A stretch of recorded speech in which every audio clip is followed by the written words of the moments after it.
Assalaamu calaykum waraxmatullaahi wabarakaatu. Kusoo dhawaada Yasma Channel. Insha Allah maanta waxaynu halkan kaga hadlaynaa barnaamijyada imtixaanaha caafimaadka. Qaybtan waxaan uga hadli doonaa dhibaatooyinka ka dhasha yaraanshaha fiitamiinada ee jirka aadanaha. Haddii uu kugu yar yahay fiitamiinka loo yaqaan vitamin A, waxaad kugu dhici doona wax loo yaqaan habeenis oo ah qofka arigiisa inuu mugdi galo oo wax kasta ay mugdi ka galaan.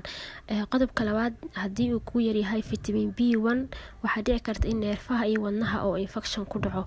Qodobka saddexaad, haddii uu kugu yar yahay vitamin B2, waxaa kugu dhici kara af burbur, inuu afkaagii burburmo oo dildilaaco. Haddii uu kugu yar yahay fiitamiinka loo yaqaan vitamin B3, waxaa kugu dhici kara haaro jirkaaga inay haaro kasoo baxaan. Qodobka shanaad, haddii uu kugu yar yahay fiitamiinka loo yaqaan vitamin 5, waxaa ku dhici kara in kala goysyada gacanta oo ku xanuuna. Haddii uu kugu yar yahay fiitamiinka loo yaqaan vitamin B6, waxaa kugu dhici kara in dhiigaagu uu yaraado oo dhiig yaraan aad qaadid. Haddii uu kugu yar yahay fiitamiinka loo yaqaan vitamin B7, in maqaarka jirka oo isbedel ku dhaca. Haddii uu kugu yar yahay fiitamiinka loo yaqaan vitamin B9 iyo B12, in dhiig la-aan ay kugu dhacdo.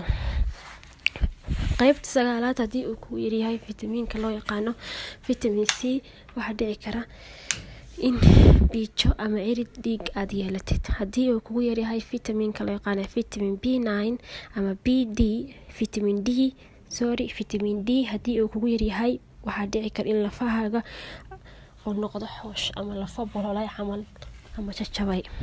Haddii uu kugu yar yahay vitamin E, waxaa ka dhalan kara ama kugu dhici kara madhaleysnimo. Haddii uu kugu yar yahay vitamin K, waxaa dhici kara in dhiigaaga oo xinjir la-aan noqdo oo dhiiggii uu noqdo dhiig aanan xinjiro lahayn.